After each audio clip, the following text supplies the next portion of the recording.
Evolutionary.org emergency podcast number 2 coming your way. Stevesmi and Da Mobster. What's up, buddy? How you doing? All good. As per usual, we are out here doing what we do to protect and educate our listeners. And this is one of those kind of episodes, guys, for the reasons that you'll hear about. Yes, and we did Tom Prince. We did a previous episode with Tom Prince on the Evolutionary.org hardcore podcast. And this time we are updating the situation because Tom Prince has, in fact, passed away recently. So who is Tom Prince? Former IFBB professional bodybuilder. He had his career cut short due to health problems. Passed away recently, 52 years old, literally a few days ago. Yeah. While in his prime in the late 90s and early 2000s, he was considered one of the top bodybuilders. Since then, he's been applauded for his humble nature and willingness to share his secrets. So with this podcast, we're going to celebrate his life. We're going to talk about his successes. We're going to talk about his health problems, which he's been very open about. And we're going to talk about his steroid cycle that he also has been open about. So a bit, I'm going to bring in Mobster. Let's go over some of his statistics. Born in Virginia, October 26, 1969. At his peak stats, he was over 300 pounds. The highest weight I was able to find online that he was reported at was 317 pounds, and he was only 5'8". Incredible. Yeah. In season, he would cut down to 235. He really had an easy time shifting his weight up and down. He talks a lot about that, and he admits that it has a lot to do with his genetics, being able to manipulate his body like that, but also because of his vast knowledge through trial and error, through research, and through looking up the science of nutrition, training, and steroids. And that's how he was able to get to where he was and change his body structure so easily. So I'll bring in Mobster. Give us your thoughts on so far, Mobster. What are your thoughts? Well, I was going to say, I made a note in the pre-show, gaining and losing 50 to 60 pounds, as you say, 235 to 316, 317 pounds. Without his kind of genetics, the stress on your body, guys, is absolutely unreal. And in the modern way of training, is a really, really bad idea to have to lose 50 or 60 pounds. That's just, I mean, it's more, it's closer to 80 pounds, Steve. My maths are off. And that is absolutely fucking mental. It really is. Now, with his genetics, he says it was easy, but I think, all things considered, and given the nature of his illness, etc., the stress, Steve, you know better than I do with regards to blood profiles or whatever else. Dropping tissue, burning fat, burning protein, dropping tissue, whatever else, is going to be processed.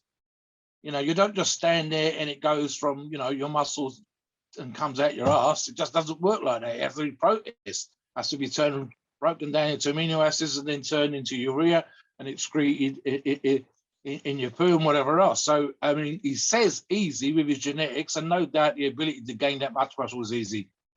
But dropping that kind of weight, dropping that kind of fat, manipulate, to me, it's a stressor on the body.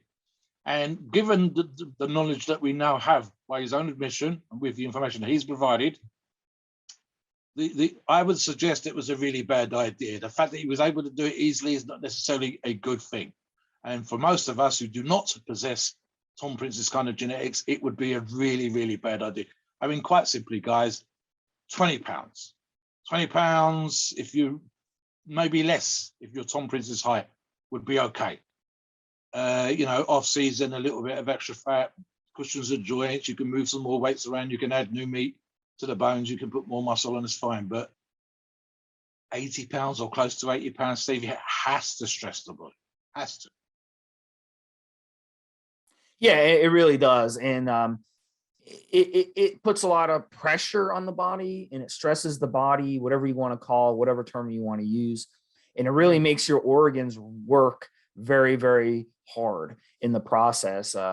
And, you know, that's really did not help his situation, having to deal with his organ issues that he had to deal with, which we'll get into shortly. And that's just on the muscle stuff, Steve. So let's assume, and again, this is by his own admission, it's manipulation of the diet. So you're not only are you gaining or losing this weight vis-a-vis muscle tissue, fat, and so on and so forth, but you're processing a hell of a lot of food. Now, again, genetically speaking, he will have an advantage, and therefore he might not necessarily have had to manipulate the food quite so much as anybody else with that. That's kind of genetics in order to gain and lose that kind of weight. And then, of course, the PEDs. So it essentially it's a free time whammy, and it's one of those things which we've talked about in hardcore podcasts. I know you've dealt with it on other evolutionary podcasts, and it's quite simple that it's that the definition of looking good and appearing to be healthy versus the extremes that we sometimes go to. And I don't just mean bodybuilders, but anybody that lifts weights and off-season giant fellas that I've been around, and strongman, the process of the food, the process of the PEDs, and of course the crazy training we're doing. And again, that's other athletes as well, extreme endurance athletes, etc. In order sometimes to be an elite in any of these fields, you have to do things that are kind of crazy. So what I'm getting at here specifically is these are all stresses on the body. And then, as we'll get into, I think in a little while, I can mention it now, Steve, how his own admission, and I mentioned this in the previous podcast, of essentially abusing Advil, ibuprofen, anti-inflammatories as a result, of course, of the training that he was doing, and specifically from memory. And you can check this in the previous podcast, guys, to see if I'm not remembering it quite correctly. He was doubling up. So from memory, the typical dose that you would take if you was using an anti-inflammatory is 200 to 400 milligrams 2 to 3 times a day. And if I remember correctly, Tom talks about doubling up. So he was 400 to 800 milligrams up to 4 times a day. And that drug in and of itself, and other pain medications, but specifically ibuprofen, rips up the stomach, Steve. And without people being obviously aware of it, but it's all there in the paperwork, isn't good for your organs as well. So you're doing a quadruple whammy. And then we get into the genetics and medical conditions, etc. Back to you. Yeah, and that's definitely has a lot to do with painkillers. A lot of weightlifters, what they'll do is, they're in pain. They have pain all the time, so they'll take ibuprofen to mask the pain for sure. So there's all these factors that have to do with that. So let's talk about Tom Prince's peak years. Let's talk about the good stuff. He was born to bodybuild, absolutely born to bodybuild. 26 years old, he was getting NPC National second place back-to-back years. In 97, he was able to earn first place. That's not an easy competition to win at all. And he was getting first and second places year after year after year, 3 straight years. Finished top 10 at the 2000 IFBB Pro, Ironman Pro, 2001 IFBB Grand Prix England, and 2001 IFBB Night of Champions. And in that one, he got third place. His top Mr. Olympia finish was 16th place in 2001. So even getting 16th at Mr. Olympia, that is the best of the best. So definitely he's a top 16 bodybuilder in the world at his peak. And I think if he would have stayed healthy, he had the potential to be even higher. So some of his other competitions that we mentioned at Mobster before I bring in as well. 97 NPC USA, he got 9th place. Night of Champions in 2002 7th, 2002 Southwest Pro Cup 9th. So he got top 10 in a lot of competitions from 1995 to 2002 before disaster struck. And he did have to cut his pro bodybuilding career short. It only lasted those 7 years because of the health problems which he got as a result of genetics, bodybuilding, steroid use, all of it above. Although he does say that he doesn't blame the steroids for it, he still doesn't recommend guys use steroids, abusing steroids at least. So a lot of different factors involved. It cannot help your situation to use steroids when you have a genetic condition of where your kidneys don't function very well. So I'll bring you in, Mobster. Talk a little bit, give your opinion on that, and then talk a little bit about his training, and then I'll get into his diet. I'll reference the genetics things that you just mentioned there, Steve. Genetically, incredibly broad-shouldered, huge quads. I seem to recall, and if regards to the training, some heavy overhead work in terms of presses, etc. But there's also a thought which occurs to me as we're doing this podcast, that there's arguments, and of course every generation thinks this kind of stuff, but there's arguments for the quality of the bodybuilders that he was competing against in the mid to late 90s. And we are going to look at people like Flex Wheeler. I mean, just athletes of that generation, Chris Cormier, etc. And these are the guys that Tom was coming up against in his competitions. These were the guys, for example, the Ironman that you mentioned on earlier on was a great competition put on by the people that owned Ironman magazine. And if you won that, you was considered a contender. So, you know, it's that kind of stuff. Grand Prix England, for example, you mentioned coming over to the UK. It's one of the ones I didn't go to see. And the quality of bodybuilders was that you'd have typically 2 or 3 top British athletes, but the rest of the field was made of athletes from across the world, including a very high proportion of high class body. I mean, a good example again here, Steve. I think the Grand Prix that I went to included Jay Cutler, Chris Cormier, Dexter Jackson, and so on. So that's the kind of level that he was at. And when you're against that group, it's when you obviously that go, oh, he only got 9th, he only got 8th. Yeah, but in that group, in the top 10 guys in the world, and people that are considered Hall of Fame bodybuilders and legends of the sport, he's just outside that area. And I mean, literally just outside. So genetically, the other side of the genetic coin is, and which we'll get into, of course, us seeing, as again, obviously we've seen this, we do the pre-show research for the previous podcast and this one, we know what he looked like after. And quite simply, guys, he was half the man that he once was.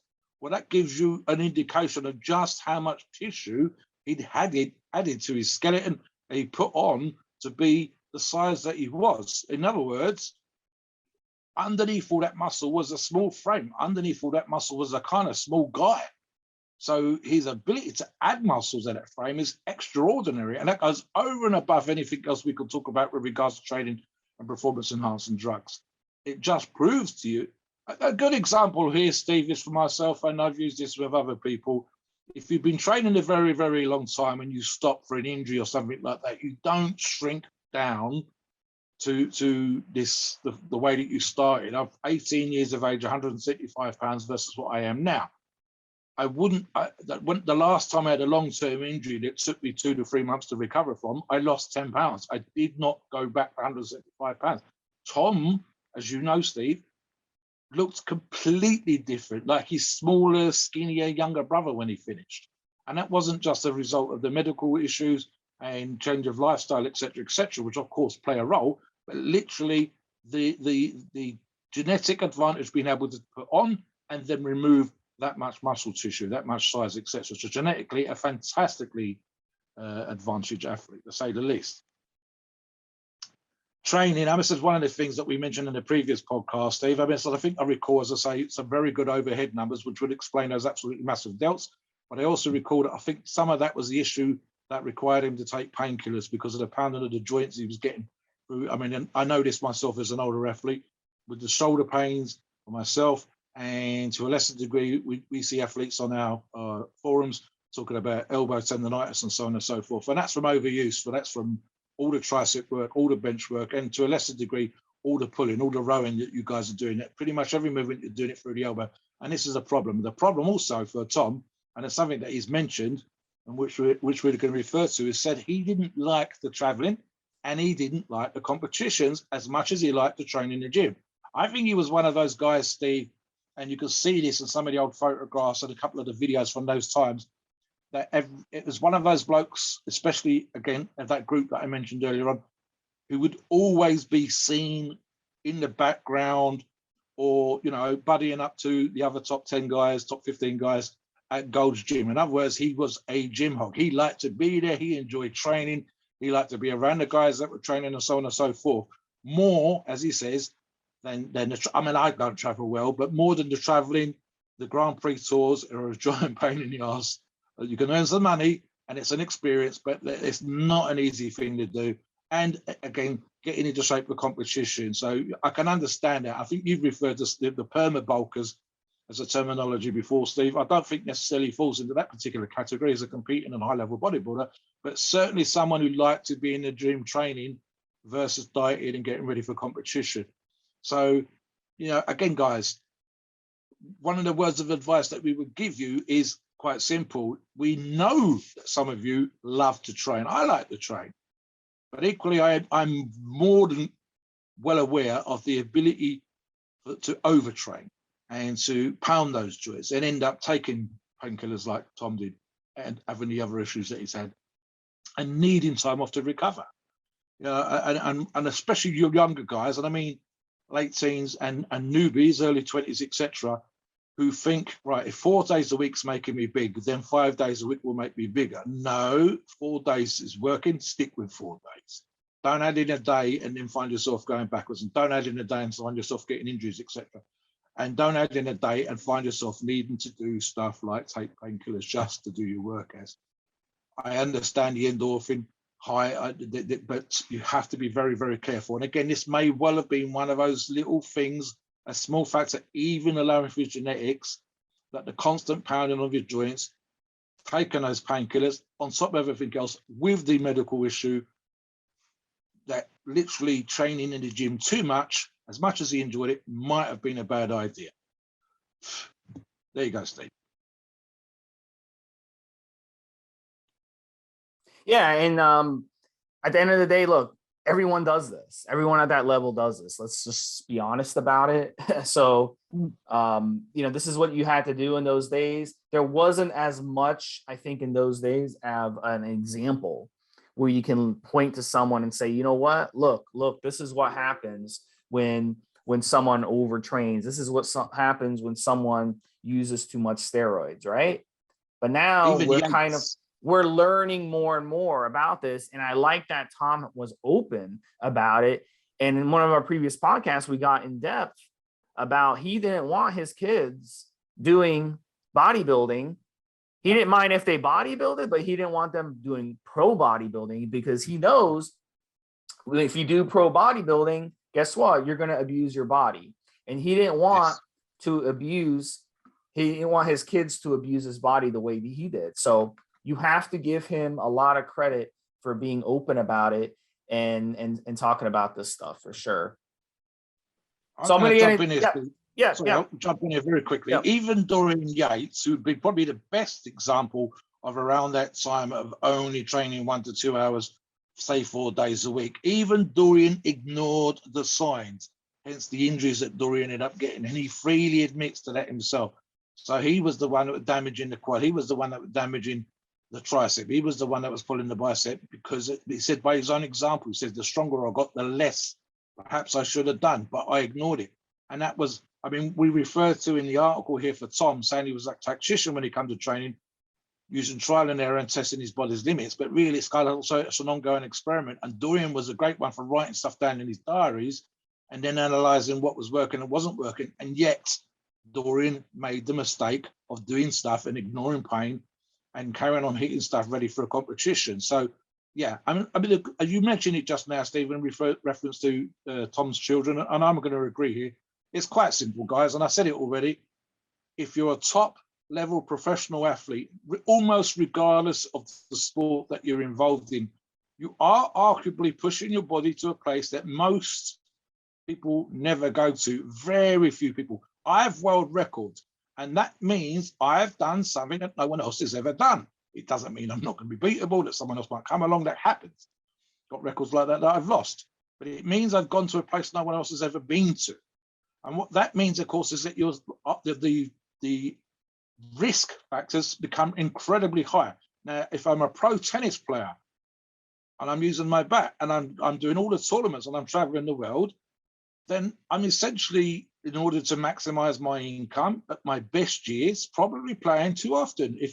We talked about this on other podcast, if you're a pro ball player, American football player, being run into by the other 300-pound athletes, being smashed, whether you've got the gear on or not, being smashed down into the turf, And doing that, arguably, this doesn't happen anymore, thank goodness, but arguably, for example, every Saturday, right? So one of the things, guys, is that came out of American football, with or without the helmets, of course, was that you know, head trauma, losing consciousness. And this happened in rugby as well. So the only way that you're allowed back on the pitch is you go off and get a scan. But this is what we're talking about. Essentially, we're saying, I'm going to knock you unconscious. And in the old days, you would come back and play, to the point of ended up with problems. Same thing with boxing. Once they start to show signs, they won't renew their license. But that is a kind of almost a price that you're willing to pay to be the best in your field. It's not necessarily something that's healthy, Steve.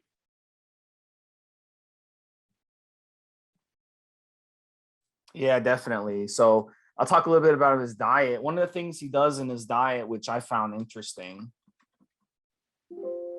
in his diet, he does a lot of carb cycling, and that's something that was popular, I think, more popular back. It's becoming more popular among regular athletes rather than bodybuilders. So, and the way you would do this, the way he used to do this, was he would, on days he wasn't doing any training, if he was having a lazy day, let's say he wanted to stay home, watch football all day or basketball or something, he would eat very, very little. But on days he would work out a lot, do a lot of cardio, do weight training, 2 hours of training, hour and a half of training, whatever. He would raise the amount of protein he was getting. He would raise the amount of carbs or raise the amount of calories. So that's called calorie and carb cycling. And that's something that a lot of athletes do. A lot of pro athletes out there, they're into the whole carb cycling thing. And it works. It works very well, especially if you have top-notch genetics. It works incredibly well for you. If you have average genetics, it's not going to work. Like if you're an overweight person, you've always been fat, you can't just carb cycle and get anywhere. You're just going to spin your wheels. But when you're already lean and you're able to, tap into your genetics, it can work incredibly well. And that's something that he loved to do. And it worked very well for him. And that's how he was able to have such a good feel on his weight and how he was able to manipulate his weight up and down. That was his strategy. I'm going to jump in here again, Steve. There's a couple of thoughts. First things, guys, we sometimes see on the forums when people are asking dietary and even for that matter, supplement type questions, and they'll say, do I need to eat this way, have my protein of a certain level, my carbs of a certain level on my off days? And can I take my supplements on the days when I'm training and not take them on other days? Now, sometimes it's quite simple. It's because they can't afford to do so. And so they're trying to save a few bucks. And we say for the most part here, guys, and again, it comes down to being a professional athlete with or without genetics versus an average Joe. And it's quite simple. For the most part, you stick to doing the same thing on your non-training days as you do your training days. And that's because you're working or you're at college or you're at school. Professional bodybuilders like Tom, unless they choose to be active on their rest days, can, and sometimes literally it's going to be stuff like I train like I'm an absolute machine in the gym. I go off, I get massaged, and on my rest days, my feet are up on the sofa and I'm on Netflix. They are not being unnecessarily physically active. They might do just enough cardio, the specific amount of cardio they're supposed to do for the day, and then that's kind of it. They're not out digging up the garden and not painting the spare room. That's kind of like, I'm a professional bodybuilder. I train like a madman. I add the muscle and then I rest. And when I say rest, I mean literally like nothing. Barely, maybe go to the shops with a wife. It's that kind of stuff. There's nothing heavy. It's a rest day is a proper rest day. Most of you guys have got jobs or college or whatever else. It's a 5-day-a-week grind, if not more. Some of you guys are in college and work. And trust me, it's definitely for you an issue of making sure that you eat on your rest days, that you keep, for example, creatine into your diet every single day, and so on and so forth. And again, we're talking about the difference between superior, extraordinarily rare, 1% of 1% genetics versus every other person. So yeah, keep that in mind. But what you will get, and what I did like, is that he's adjusting some of his numbers a very small amount. In the article, for example, 250 to 500 calories a day adjustments. And this is sometimes what you guys will need to do to find out what works, what's the sweet spot, and so on. You need to find that out for yourself. Don't wait for years and then go off and see a coach and ask them what you should be taking. You should know. And you do that by keeping, and then that's boring, guys, a food diary, but this is what you need to do. So you get to see what's the perfect sweet spot for protein for you, what's the perfect sweet spot for fat, carbohydrates, and so on and so forth. And then how much you need to take out to lose. And again, Steve, you'll talk about this and stuff with people that you've coached. You might need to adjust it again. But 250 to 500, especially if you've got plenty of time to do these kind of things, don't, leave it to the last minute. And then you can adjust it, when you're trying to get the metabolism ticking over or whatever else. Again, Tom had superior genetics. It's one of those situations where, regardless of the fact that he was probably being tactical and experiment to see what worked, sometimes with the 1% of the 1%, anything would have worked. Anything. The ability to have that much muscle and have thin skin is just extraordinary. It really is. To be that vascular, have those kind of legs, have the kind of shoulders that he had is rare. So his ability to adapt to these kind of diets and respond is part of that genetic mix that makes him a great bodybuilder, as he once was. Back to you, Steve. So let's get into his death a little bit here. This is why we're doing this podcast. This is why we're doing the emergency podcast. His health problems did start back in 2002. We all know that. If you listen to the last podcast we did on Tom Prince on our hardcore episode. And so what happened was he competed in 2002, just like normal. Then he started noticing health issues. And what ended up happening was his kidneys started to fail. So he started to have to do dialysis. So when your kidneys start failing, your kidneys are kind of like a sponge in your body that excrete all the waste out of your body. So if your kidneys aren't able to function correctly, you're not going to be able to get a waste out of your body. It's kind of like your toilet at home. If the pipe going to the sewer is clogged up, and every time you use the toilet and try to flush it, it gets backed up. It doesn't go anywhere. It just sits there. So can you imagine what would happen to your bathroom if you weren't able to flush that waste away? That's what happens in the kidneys. Kidneys aren't able to excrete anything anymore. So to compensate for that, you have to do dialysis. And he was doing dialysis at least 3 times per week. So obviously he had to quit bodybuilding, but he did say in videos that he was able to still work out. It's just obviously he wasn't able to work out the way he did before. Yeah. So there was a video he put out 17 years later in 2019, where you would not believe this guy was ever a bodybuilder. I mean, he does not looks very frail, very frail, very, very skinny. And he talks about, this is why your organs are so important, because it's very difficult to keep your size when your organs aren't functioning right. So that's why you see with older people, once they get, you have relatives that are older, 70, 75, 80, 85 years old, they get small. They really start losing weight. A lot of mass wasting happens. And that's why your body gets to the point where your organs just aren't functioning the way it used to. So we do have to give him a lot of credit. Mobster, very humble, very intelligent in his video, gives a lot of good advice to people and cool information. So what happened with his death? February 5th, 2022, 52 years old, he passed away. And the reason for his death was listed as serious health complications and finally losing his battle with cancer. His wife was at his bedside when he passed away, and his friend and fellow former bodybuilder, Bob Cicherillo, I apologize if I'm mispronouncing that, posted the news on his Instagram. So this was the quote, and I'm going to bring you in, Mobster. I'm sure you know a lot of the latest information on this from the last couple of days that have come out, but let me just go over the quote, and I'll bring you in to kind of talk a little bit more about what you found the past couple of days. The quote is, "He will always be remembered as a great husband, father, uncle, brother, and friend. Rest in peace, my brother." So we lost a great man in Tom Prince. So Mobster, any updates last couple of days that you've found out there in the bodybuilding rumor mill? In short, no. I follow, and you know this from previous podcasts, guys, I follow 2 or 3 other pundits daily, sometimes twice and even 3 times daily, releases of bits of information and news and whatever else.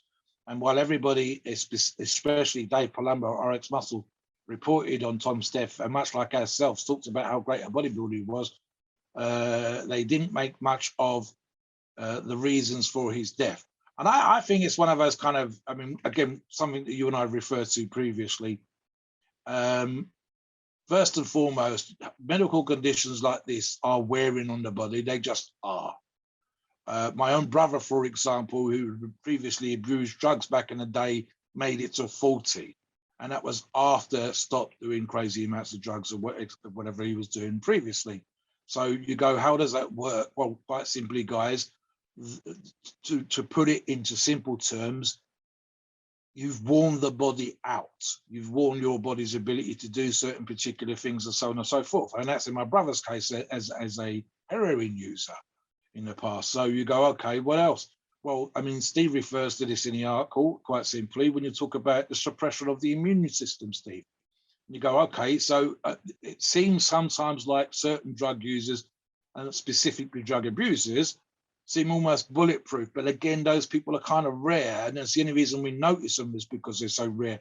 The rest of them die of overdoses. The rest of them have organ failure, and that's ultimately what you're looking at here. And there's another thing that kind of applies here as well, Steve. And when I talk about wear and tear, also it's kind of like an aging process. Okay, so what I mean by that is that you become old before your time.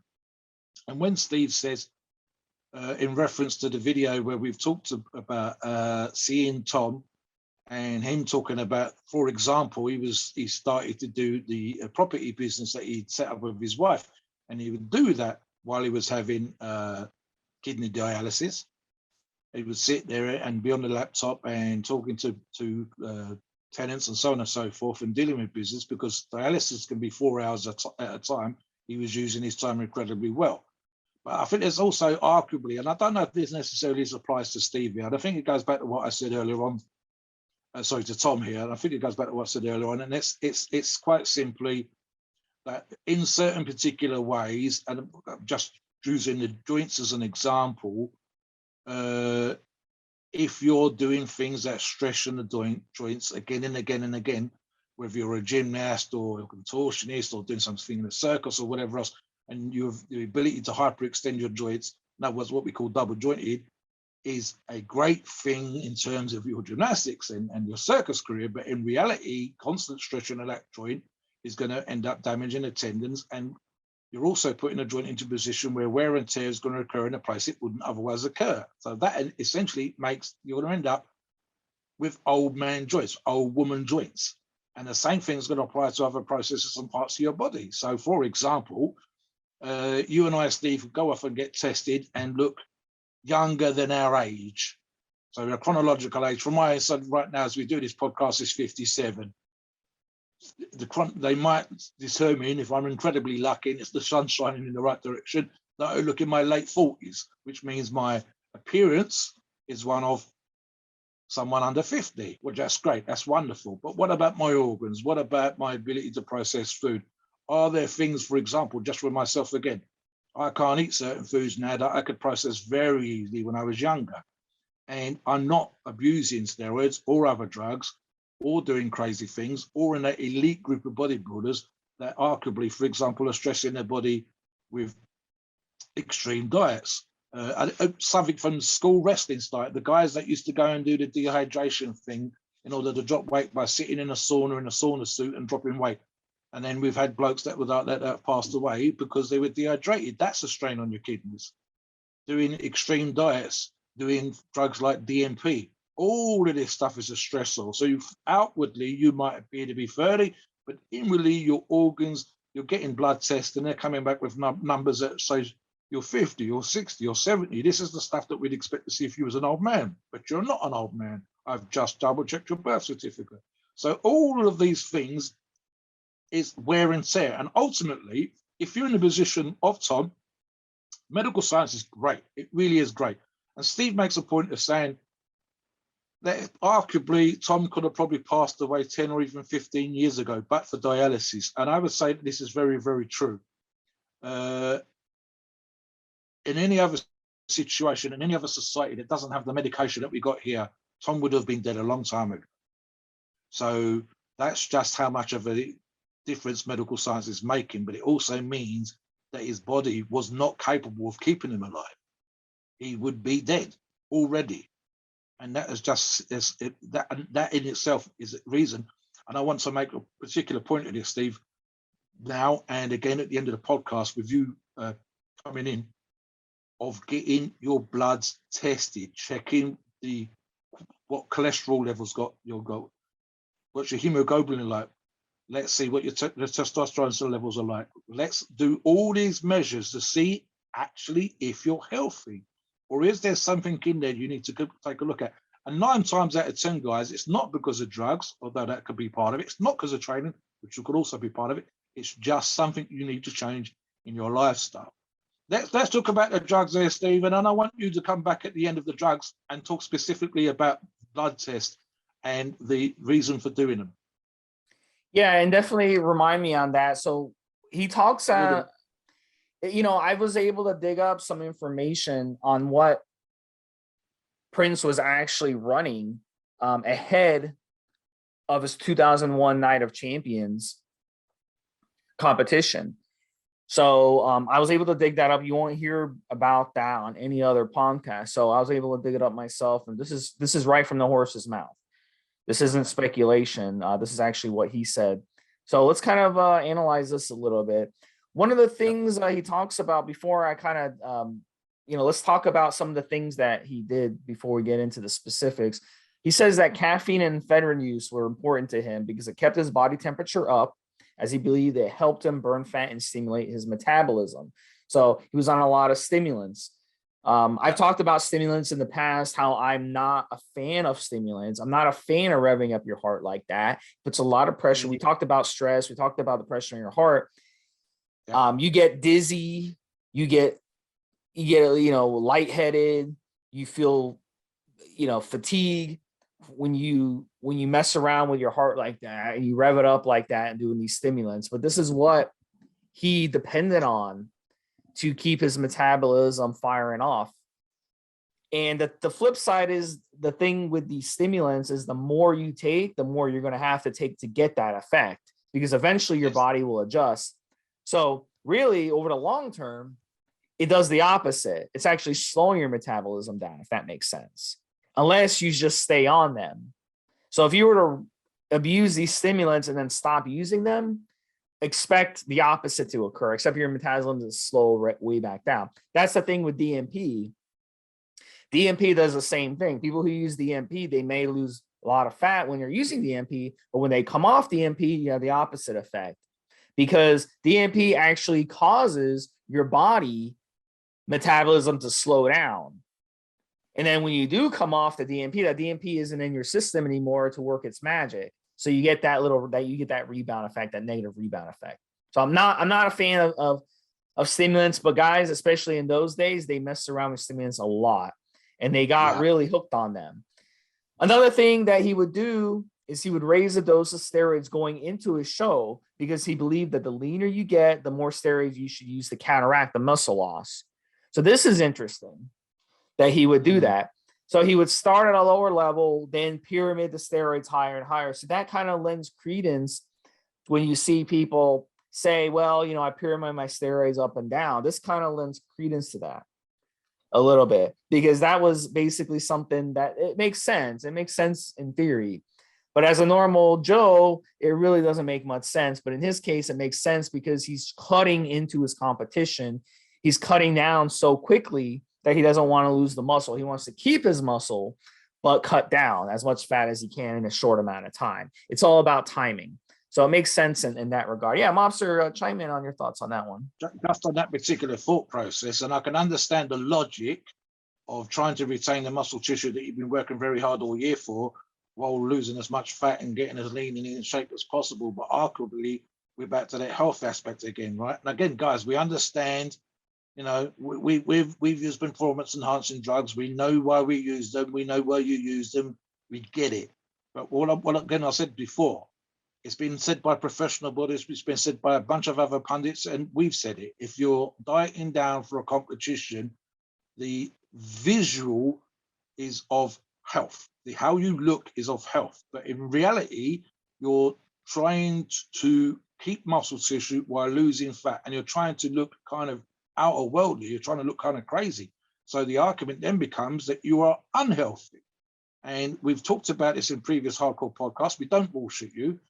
Pro bodybuilders have said the same thing. Standing on stage at the Mr. Olympia level, ripped to fuck, lean as it's possible to be, the soles of your feet, the fatty tissue between the bone and the skin, the soles of your feet, is so thin it's uncomfortable to stand, isn't healthy. Now imagine upping the performance enhancing drugs that you're taking. So not only are you trying to do something crazy to your body, which is kind of unhealthy in and of itself. Once you get under 10%, especially when you get to really, really low numbers, Steve, 4% and under, you're actually kind of pushing your body right there. It's arguably unhealthy to be that lean, especially long term. Only a few people are like that. Again, the rest of us are not. And it doesn't matter where you live and your genetic background or whatever. And then again, you're depleting yourself deliberately. So you're making yourself tired deliberately. You're kind of almost deliberately overtraining. You're doing hours of cardio when all you want to do is lay down on bed. And then you are upping your drugs. You're upping the stuff that's going into your body. You're upping the stress. So again, it's one of those things where logically, theoretically, it sounds okay. But in reality, the potential to push yourself to a particular extreme, and that's without getting into diuretics. And of course, Steve's already mentioned taking a load of stimulants. One suspects part of that, Steve, was for him enjoying himself in the gym, requiring himself, when I'm tired, when my joints are aching, let's take some painkillers and let's get in the gym and tear shit up. So essentially buzzing on pre-workouts and using estrogen and caffeine. They're very, especially estrogen back in the day.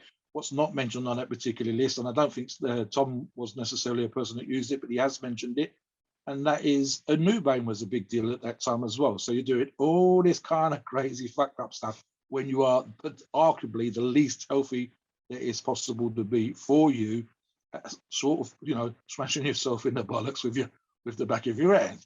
You're just doing kind of crazy stuff. And, Steve and I have touched upon this, and we can reference the numbers here, which are not extreme, but the extreme numbers that other athletes are doing, again, are arguably unhealthy. So I don't know, Steve. I've always been, especially for my strength stuff, which is different, I understand, one to stick the course. So if I start on this amount, that's what I'm using all the way through. The idea that I would double it, triple it, whatever, when it was already fairly high, if I was a professional bodybuilder, into kind of crazy levels, on top of everything else that I'm doing, it's not healthy, guys. It's as simple as that. It just isn't. I can understand wanting to retain the muscle tissue. When you're doing crazy hours of cardio, you're depleted and everything else that you're doing in order to look absolutely mental when you're out there on stage in front of the guys, in front of the judges. I get it. I do. I understand it. I understand that desire. But is it healthy? No. Is it good for you? No. Are you arguably stressing your systems and your immune system and your support system and your organs? Yes, yes, yes. Steve. Yeah, Mom, so I want you to go over the next couple things before we go over the specific cycle. Right. Go over the next couple thoughts and give us your thoughts on that. I mean, one of the things he says that he didn't do was insulin, and hard to say really with regards to Tom. Looking at his physique, I suspect his previously, and again, guys, we're talking about information that's available to us from himself. The manipulation of his carbs, the carb cycling, etc., suggests to me that perhaps this is true. Not using insulin, which is why we haven't mentioned it, and it would make sense to me in that particular regards. So again, of that time, and this is also almost a history lesson. So we're talking about guys doing 2, sometimes 3 hours of cardio, getting on the step mill, riding the bike, doing the row and whatever else. And we don't seem to see that anymore. Very few guys, you've got a million bodybuilding videos out there, guys, but you don't see, with maybe 1 or 2 exceptions, you don't see guys on the treadmill or doing the cardio. I mean, Christ, Jay Cutler retired, doing his daily walks has become a thing in and of itself. And Kai Green on the step mill, grinding their way and sweating onto the machine, etc. Those are the only 2 that occur to me. I don't think we're looking at professional bodybuilders doing their cardio in the same way. Maybe these videos just don't entertain. But believe you me, they are doing some. But whether they're doing the 2, 3, sometimes up to 4 hours that we heard guys were doing in the 90s, which would be Tom's time, I don't think we do. So definitely burning that fat off and holding on to tissue by manipulating the anabolics and doing the cardio, going out and walking, going out and getting your steps, jogging in a rare occasion. Most bodybuilders don't, but one or two will. Riding the bike, for example. Therefore, the use of insulin and carb manipulation and playing around with human growth hormone, although we do know that he did do it, won't be as extreme as we might see now. So it's one of those things, guys. I would argue you use these things the least amount possible in order to produce the best result. Then that might mean that you've got to go out and grind on the treadmill. You've got to go out and grind up and down those steps. And I think that's how he was doing it, and that's how he was getting into shape.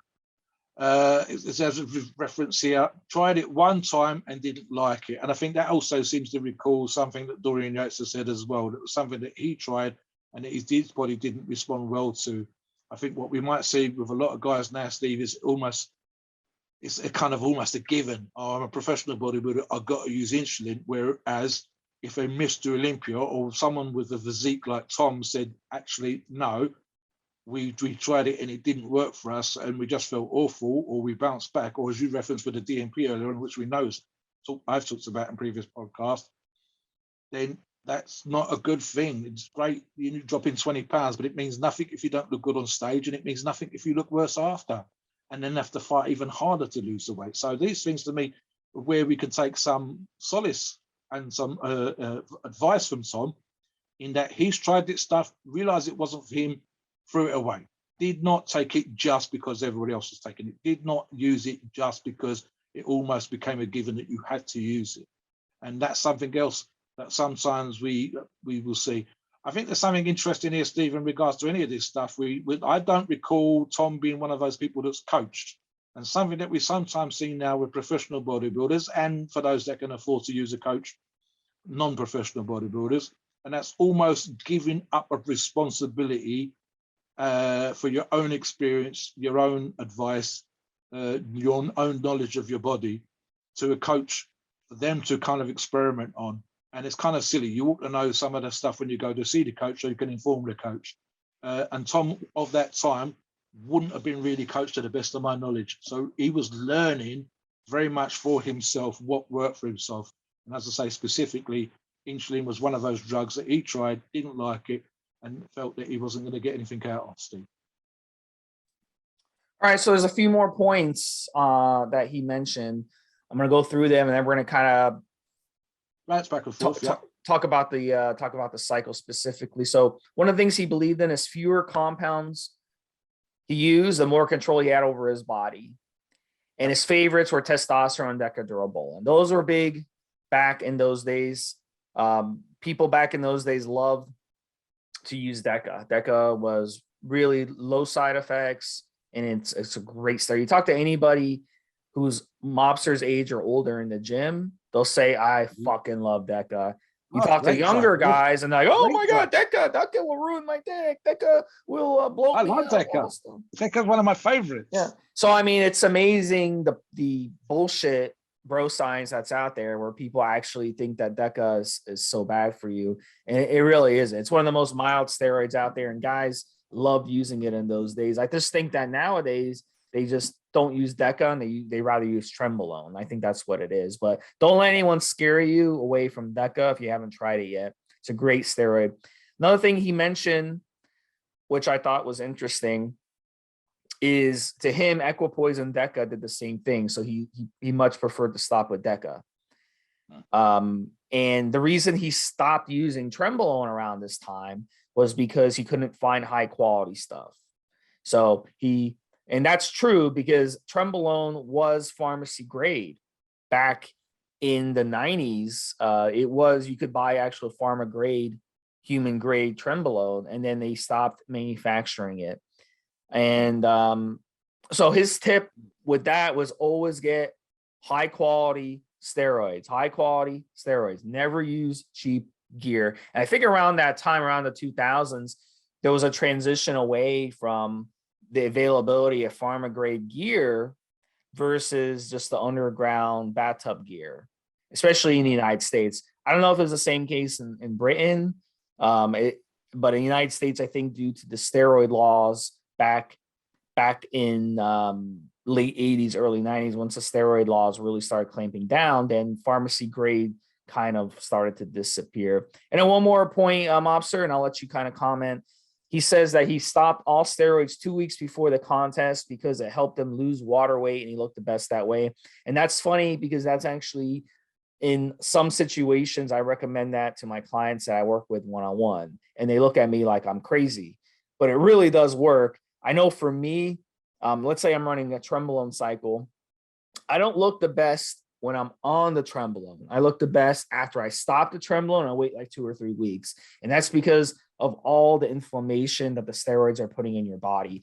But once you come off, the inflammation dies down in your body, the water weight dies off, the androgens start dying off. And then that's when you really look your best. That's when you're really, really looking top notch. And that's one of the secrets that he has put out there. So I'm sorry, yeah, comment on that, and then we'll kind of run through the cycle. I'm thinking here, Steve, I'm not entirely sure that I can understand maybe the way that he's thinking, but I think he's wrong. And I'll tell you for why, right? I mean, how many people now, or for the last 10, 15, even 20 years, stop steroids 2 weeks out from a competition? And then go back to the comment that he himself has made as saying he was upping his steroids up to the competition in order to maintain muscle tissue, and then stopping steroids 2 weeks before a competition. I can almost understand, for argument's sake, a few days before, but the idea that he's running. But you gotta remember though, he's on deca, and deca's in your system 6-7 weeks. Yeah. So he's stopping it and letting it kind of drop. I think so. Basically, he's ramping it up, going, and then the 2 weeks before stopping it, and then letting it kind of fall off a cliff and leave his system. But it's still in his system on competition day, just at lower amounts. So yeah, that's probably why. I think possibly, and again, looking at the cycle, which we'll get into in a minute, guys, arguably, probably that's correct, because sus, deca, testosterone, cypionate, up to 600 milligrams a week, it's going to be in your system for ages. And so, yeah, I can see that. I mean, the obvious thing, you and I would turn around and say, and we've addressed this in previous podcasts, guys, when we talk about competition cycles, we talk about short-acting gear. So you do longer-acting stuff months out, and then in weeks out, you're using shorter-acting gear, and the longer-acting stuff's clearing from your system, and the shorter-acting stuff is in and out your system much quicker. Therefore, you're able to manipulate things better, et cetera, and that kind of makes sense too. So it swings and roundabouts. I think the obvious thing is, Steve, in reality, is, again, genetics, right? Most of you guys with normal genetics wouldn't be able to do these kind of things, use coming off anabolics and look better, because you've been off for 2 weeks. For most of you, that wouldn't work. And again, but it's again one of those things where I think, if, for example, I mean, the two drugs I've mentioned, sus and deca, are amongst my two favorite injectable steroids ever. But that would be me blown up and as big and as strong as I possibly was at that particular time. I'm thinking mid to late 40s, and my physical peak, possibly arguably up to when I was 50 years of age, was around that time. And that's when I was using sus and deca, and that's when I would blow up. That's when I would go for 280 to 300 or there or thereabouts, and come in and win competitions and get 1 or 2 world records or British records during a competition. So for me, those two drugs are great. But then would they necessarily be the ones I would choose if I was a bodybuilder? No, because I don't think me holding 20 pounds of water or even 10 pounds of water and 10 pounds of tissue is a great thing as a bodybuilder. I would want to be leaner. But then am I using other drugs to get lean, or am I reducing the sus and deca plenty of time out, and so on and so forth? So it gets into that whole manipulation and individual response, et cetera. So let's be straightforward here, guys. What worked for Tom might not work for you. And the idea that he was coming off all anabolics because he was running longer acting or medium to longer acting gear up to 2 weeks before the competition wouldn't be what you would normally do, and wouldn't be what, if we was advising you when it comes to taking PEDs, to do in a normal set of circumstances, unless we knew your body and you knew your body very, very well, and we knew that we could do those kind of things. has a great advantage, Steve, especially when it comes to deca, of course, and that's the feel-good factor. I think the deca-dick thing is probably dose-related, and again, individual response stuff. But the thing about deca, which has been said a million times, is true in one hand and not necessarily true on the other hand, is that it makes your joints feel good. Because it does. There is some collagen synthesis vis-a-vis what your tendon and your sinews and your connective tissue is made out of. But it does not heal a knackered joint. It does not heal a knackered shoulder or a knackered knee or a knackered elbow. And especially if you carry on doing the crazy stuff. So, you know, we talk about this a million times. And I go back again to some of the comments and the symptoms, stuff, etc., that we refer to. That is him training, enjoying training in the gym, but again, using painkillers. So I can see perhaps that was another reason why deca was in there. And perhaps he doesn't necessarily identify it in that particular way. Maybe he's just looking in the mirror and that's the result, and that's what he puts down when he's making notes. What he might not associate is the thing between taking deca and having joint and painless joints or less pain joints, alongside the painkillers, the Advil, the ibuprofen that we knew that he was using, and not necessarily connecting the dots and realizing that perhaps the combination of deca and painkillers masked issues that he didn't recognize because he looked great in the mirror and he was winning competitions. So it's that fine balance, Stephen, and looking, you and I could come in as outside coaches and start asking these questions straight away. Him on himself, not being coached, seeing that he looks great, winning competitions, is not answering these questions. So on one hand, he's being logical and he sees what's worked for him, but on the other hand, he's not joining the dots in regards to the other two issues. Back to you.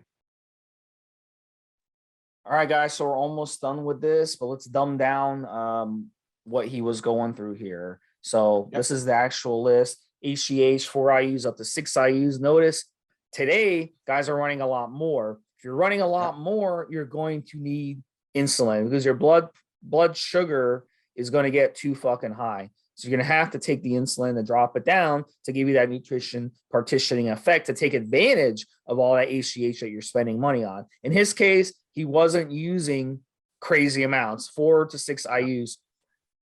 And, you know, who knows if that was even legit HGH. It could have been underdosed. I'm telling you, nowadays, you could find good quality HGH because, you know, the sources we have on the forum and stuff. And if you run any more than 3 IUs of HGH, expect some side effects.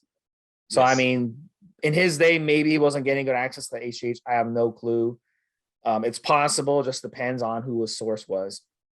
But back in those days, you didn't have access to the blood work we have today. So he sounded like he could go get blood work and make sure, hey, HGH is good. Now you can get blood work. So if a source wants to cheat people, it's not going to be as easy today because you can go get your IGF-1 tested literally the next day. Another thing he was using, basically 3 steroids, testosterone / sustanon. Sustanon, of course, is a blend of 4 different testosterones. Second one, Winstrol. Third one, decadurabolin. So decadurabolin up to 300 milligrams a week. The Winstrol up to 100 milligrams 3 times a week, 50 to 100 milligrams 3 times a week. That's interesting. He wasn't really using it daily. He was using it more of a every other day type of scenario. And then the sustanon, 250 milligrams per week, first 6 weeks only. And then testosterone cypionate the rest of the way, 600 milligrams. I don't know why he did that, but hey, you know, psychologically, he felt like, hey, I have to run sustanon the first 6 weeks. I guess because it has propionate in it, and he thinks, you know, they thought at the time, you know, sustanon kicks in quicker, blah, blah, blah. It may kick in a little quicker because of the small amount of propionate, but it should be considered a long ester. So really, it's got the decanate ester in there in the sustanon. That's a 15-day half-life. So it's going to kick in after 5 or 6 weeks. Not kick in, but it's going to make peak levels after 5, 6 weeks. So he's stopping it at 6 weeks. And right when he stops it is when it's starting to reach peak. So that doesn't make any sense. But hey, like I said, psychologically, if that floats his boat, great. And then the testosterone cypionate, I think I mentioned it, up to 600 milligrams a week. So those 3 steroids, testosterone and different esters of testosterone, Winstrol and deca, it wasn't rocket science. He liked to keep things simple, and that's what worked for him. And the reason he used equipoise, as we mentioned, was he didn't see any difference between deca and equipoise. And he's sort of right. They both are very mild steroids that don't aromatize very much. So that makes perfect sense. Mobster, chime in on that. Finish us off on the other compounds he was using. Give us your thoughts, and then take us into the disclaimer. Well, I would like to double check with you. Don't forget to talk about the blood test. Yeah, remind me on that one. Yeah. I'll jump in very quickly. So, guys, I'll run the drugs very quickly, but the thing that occurs to me, and it's something that I referred to just now, it's the feel-good factor that we sometimes get with testosterones, various forms of anabolic steroids, and that mirror that I mentioned a few minutes ago. So I think in my head that the reason why he did what he was doing here, Steve, is he felt good when he was on these drugs, which meant he was able to train the way that he liked to, that he enjoyed, and he mentioned specifically enjoyed, and he was keeping that muscle tissue that he'd worked so hard for, even if it was going down from a massive 300 plus, 316, 317 pounds down to 235, rip the fuck. Being able to look in the mirror and seeing that physique, seeing that muscle looking back at you, is going to put a smile on your face. It's going to say, I look damn good even when I'm tired. I look damn good even when I'm depleted. And that might arguably be the case with regards to the drugs that we've looked at so far. Because, you know, as you said, with regards to half-lives, time in the system, talked about deca making you feel good, etc., etc., etc. in the gym, pounding away on the weights that he was, having the joint issues, and essentially going, no, I feel great. I feel great on these steroids. I look great on these steroids. And that was probably the reason why. And of course, quite simply, he was placing well in competition. So, you know, he would turn around and say, well, if I'm winning competitions and placing, if I look good, I feel good, I can train great, what's the fucking problem? But obviously, we knew that there was underlying problems, and we knew that certain things were being masked. And we obviously now know, ultimately, that the damage was being done without him necessarily realizing. I'll touch on the others very, very quickly, Steve. We've addressed a couple of them already. One, which has not been mentioned, is Teslac. Novadex, of course, for the, stopping you guys getting the bitch tits. Ephedrine, very popular, as Steve says, in the 90s, not less so now. Other stims are out there, and of course, ephedrine's been banned. It's also a precursor for methamphetamine and caffeine. And again, Steve and I agree on this. As much as I'm a fan of coffee, I am not a fan of stimulants.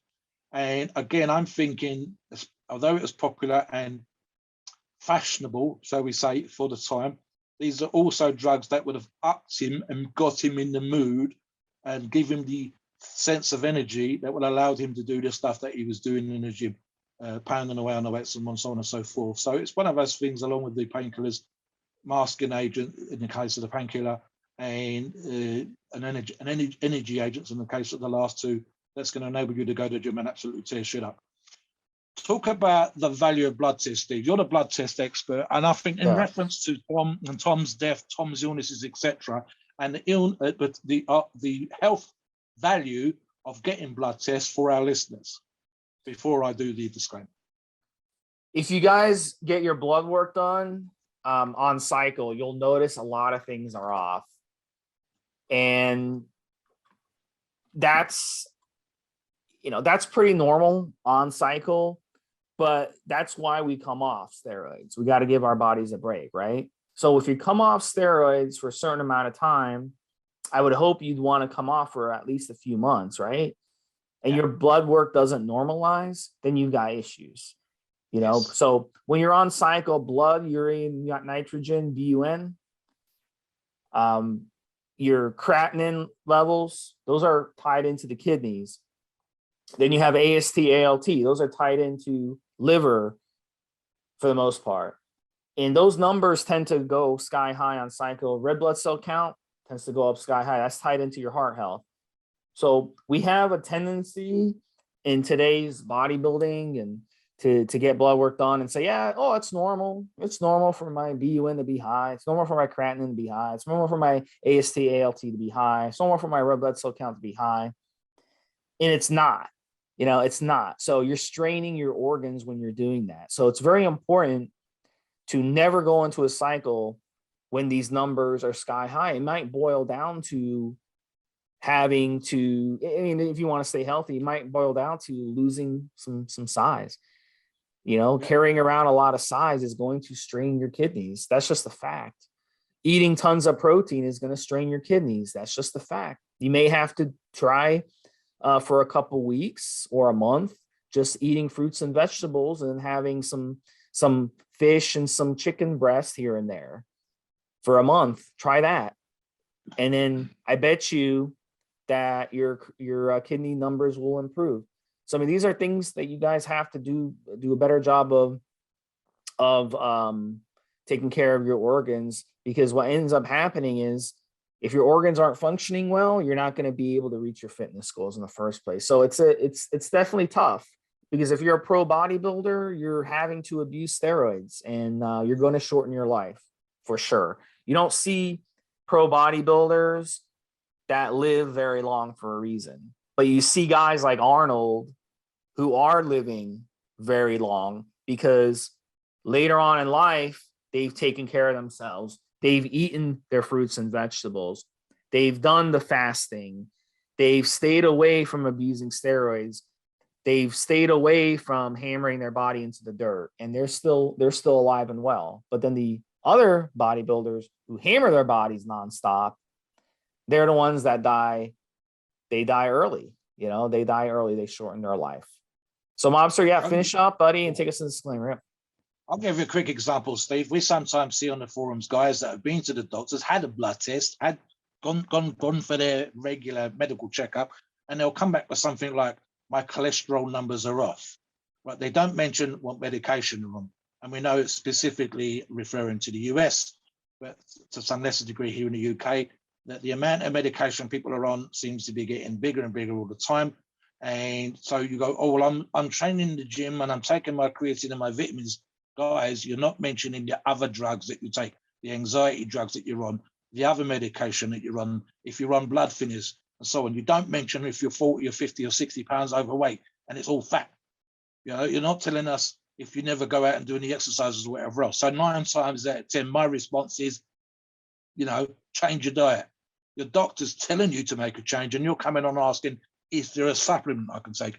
Well, there may well be a supplement that's going to help protect your organs, but how about you stop eating shit and you do actual exercise for your heart and your lungs to reduce your bad lipids, to reduce your bad cholesterol, to get fucking healthy. I mean, it sounds bleeding well obvious. You can't take a pill or a supplement for every fucking thing.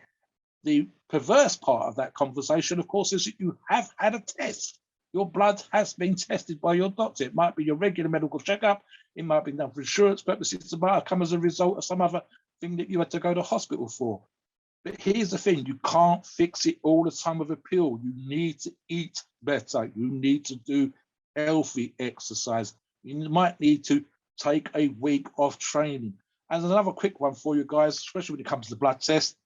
Sometimes, and it's a good example, is creatine versus the creatinine, or creatine, as Steve said, for the blood test, can give false value. So sometimes the medication that you're on and creatine as a supplement will give a false value in the test. So suddenly one of the measures, which is a bad measure, is high. Of course it's high. It's because the creatine is broken down in your body when it's given a false blood value. So one of the things that you're supposed to do is not take a bunch of medication and not take a bunch of supplements when you go for the blood test.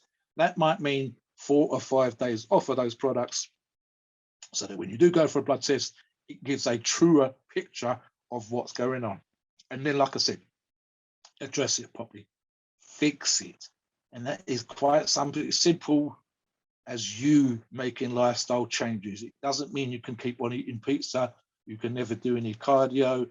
You can just, abuse pain-killing medication and another drug will fix that. How about you do some of the work too? Take responsibility, but get those tests.